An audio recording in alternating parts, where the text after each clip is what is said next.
Today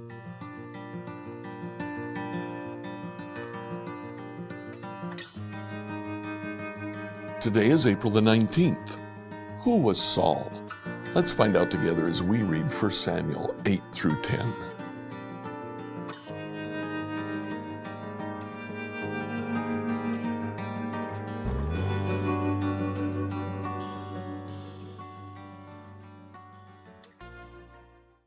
Now in 1 Samuel chapter 8, Israel looks around themselves, see that every other nation has a king, and so they say, we want a king. Samuel's upset by this. He goes to the Lord. The Lord says, don't worry, Samuel. They're not rejecting you, they're rejecting me. Let's give them a king. Chapter 9, Samuel meets Saul, and Saul is anointed as the first king over Israel. Between chapters 9 and 10, all of that takes place. First, privately with Samuel, and then publicly as Saul stands before all of Israel. Now, who was Saul? Let's see how he viewed himself. He viewed himself as, chapter 9, verse 21, I'm only from the tribe of Benjamin, the smallest tribe in Israel. My family is the least important of all the families of that tribe. When Saul was then brought before all of Israel in chapter 10, all of Israel came together. They chose lots. The lot fell to the tribe of Benjamin, then to the family of Kish, and finally to Saul, son of Kish. When they looked for Saul, they couldn't find him. Chapter 10, verse 22, so they asked the Lord, where is he? And the Lord replied, he's hiding among the baggage. Well, Saul apparently suffered from a lack of self-esteem. When you look at Saul himself, though, other people didn't see Saul that way. Chapter 9, verse 2, Saul was the most handsome man in Israel, head and shoulders taller than anyone else in the land. After they find Saul hiding in the baggage in chapter 10, they bring him out, and he stood head and shoulders above everyone else. Samuel says to all the people, this is the man the Lord has chosen as your king. No one in all Israel is like him, and they shout, long live the king. The people around Saul saw him for what he was and saw that God had chosen him. They didn't see a need for a lack of self-esteem. Well, some, however, did. Later in chapter 10, verse 27, there were some scoundrels who complained, how can this man save us? And they scorned him and refused to bring him gifts. Saul, for his part, ignored them. So who was Saul? He had a lack of self-esteem, but God had chosen him. 1 Samuel 8 through 10. 1 Samuel 8. As Samuel grew old, he appointed his sons to be judges over Israel. Joel and Abijah, his oldest sons, held the court in Beersheba, but they were not like their father, for they were greedy for money. They accepted bribes and perverted justice. Finally, all the elders of Israel met at Rahemah to discuss the matter with Samuel. Look, they told him, you are now old, and your sons are not like you. Give us a king to judge us like all the other nations have. Samuel was displeased with their request and went to the Lord for guidance. Do everything they say to you, the Lord replied, for they are rejecting me, not you. They don't want me to be their king any longer. Ever since I brought them from Egypt, they have continually abandoned me and followed other gods, and now they are giving you the same treatment. Do as they ask, but solemnly warn them about the way a king will reign over them. So Samuel passed on the Lord's warning to the people who were asking him for a king. This is how a king will reign over you, Samuel said. The king will draft your sons and assign them to his chariots and his charioteers, making them run before his chariots. Some will be generals and captains in his army. Some will be forced to plow in his fields and harvest his crops. And some will make his weapons and chariot equipment. The king will take your daughters from you and force them to cook and bake and make perfumes for him. He will take away the best of your fields and vineyards and olive groves and give them to his own officials. He will take 1/10 of your grain and your grape harvest and distribute it among his officers and attendants. He will take your male and female slaves and demand the finest of your cattle and donkeys for his use. And he will demand 1/10 of your flocks, and you will be his slaves. When that day comes, you will beg for relief from this king you are demanding, but the Lord will not help you. But the people refused to listen to Samuel's warning. Even so, we still want a king, they said. We want to be like the other nations around us. Our king will judge us and lead us into battle. So Samuel repeated to the Lord what the people said, and the Lord replied, "Do as they say, and give them a king." Then Samuel agreed and sent the people home. 1 Samuel 9.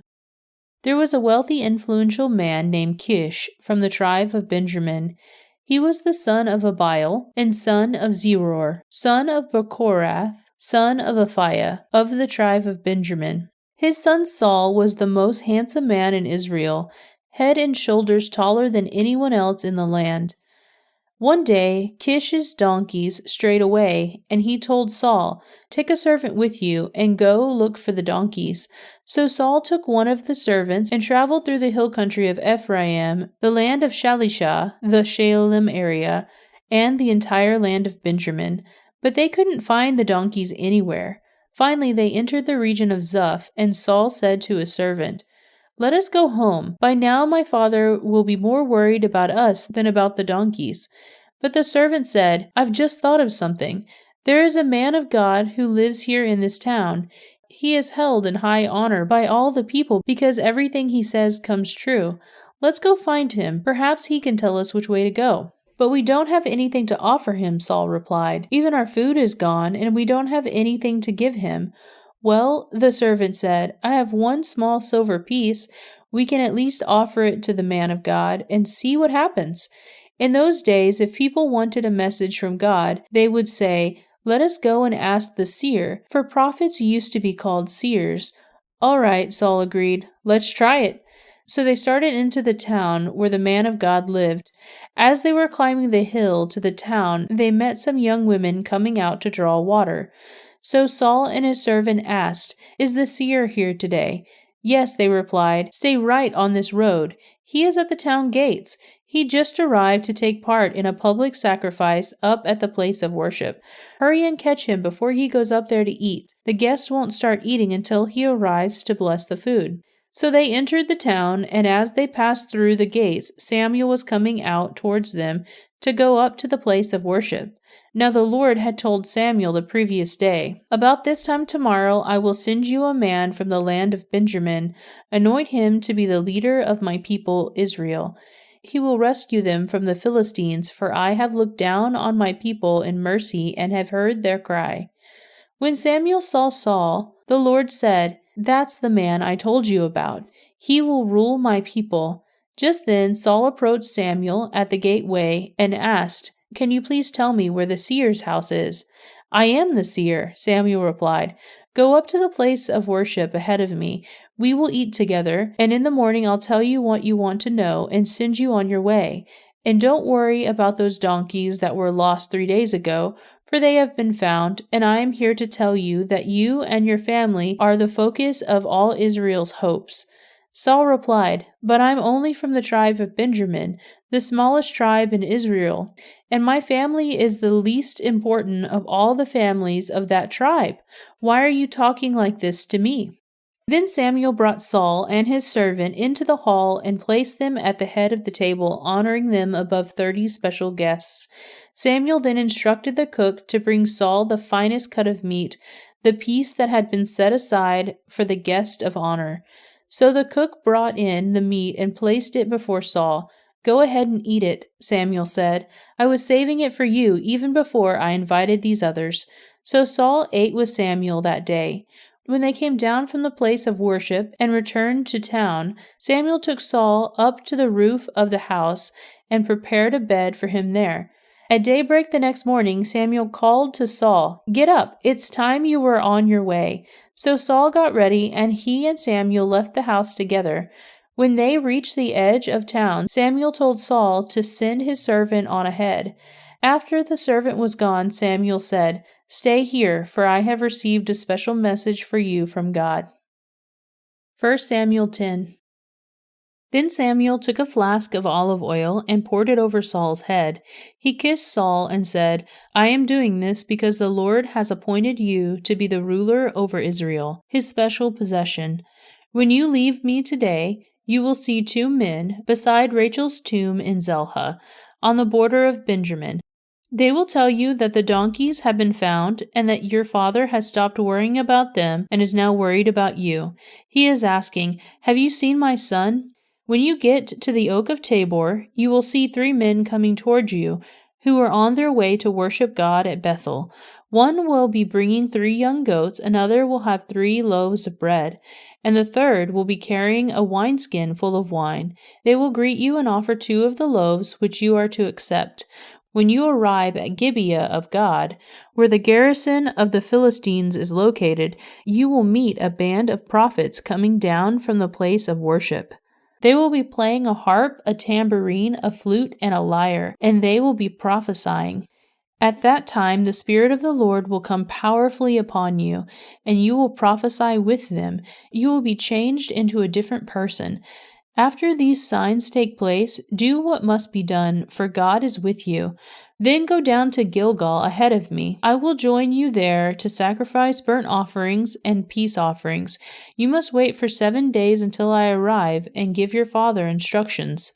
As Saul turned and started to leave, God gave him a new heart, and all of Samuel's signs were fulfilled that day. When Saul and his servant arrived at Gibeah, they saw a group of prophets coming towards them. Then the Spirit of God came powerfully upon Saul, and he, too, began to prophesy. When those who knew Saul heard about it, they exclaimed, "What, is even Saul a prophet? How did the son of Kish become a prophet?" And one of those standing there said, "Can anyone become a prophet, no matter who his father is?" So that is the origin of the saying, "Is even Saul a prophet?" So Saul had finished prophesying. He went up to the place of worship. "Where have you been?" Saul's uncle asked him and his servant. "We were looking for the donkeys," Saul replied, "but we couldn't find them, so we went to see Samuel to ask him where they were." "Oh, and what did he say?" his uncle asked. "He told us that the donkeys had already been found," Saul replied, but Saul didn't tell his uncle what Samuel said about the kingdom. Later, Samuel called all the people of Israel to meet before the Lord at Mizpah, and they said, "This is what the Lord, the God of Israel, has declared. I brought you from Egypt and rescued you from the Egyptians and from all the nations that were oppressing you. But though I have rescued you from your misery and distress, you have rejected your God today and have said, 'No, we want a king instead.' Now, therefore, present yourselves before the Lord by tribes and clans." So Samuel brought all the tribes of Israel before the Lord, and the tribe of Benjamin was chosen by lot. Then he brought each family of the tribe of Benjamin before the Lord, and the family of the Matrites was chosen. And finally Saul, son of Kadesh, was chosen from among them. But when they looked for him, he had disappeared. So they asked the Lord, "Where is he?" And the Lord replied, "He is hiding among the baggage." So they found him and brought him out, and he stood head and shoulders above anyone else. Then Samuel said to all the people, "This is the man the Lord has chosen as your king. No one in all Israel is like him." And all the people shouted, "Long live the king!" Then Samuel told the people what the rights and duties of the king were. He wrote them down on a scroll and placed it before the Lord. Then Samuel sent the people home again. When Saul returned to his home at Gibeah, a group of men whose hearts God had touched went with him. But there were some scoundrels who complained, "How can this man save us?" And they scorned him and refused to bring him gifts. But Saul ignored them. Nahash, king of the Ammonites, had been grievously oppressing the people of Gad and Reuben, who lived east of the Jordan River. He gouged out the right eye of each of the Israelites living there, and he didn't allow anyone to come rescue them. In fact, all of the Israelites east of the Jordan, there wasn't a single one whose right eye Nahash had not gouged out. But there were 7,000 men who had escaped from the Amorites, and they had settled in Jabesh Gilead. Scripture reading by Emily Herrera. Like, follow, and subscribe to this devotional on whatever platform you use to listen to it. Tomorrow, we'll ask the question, how did Saul do as king of Israel?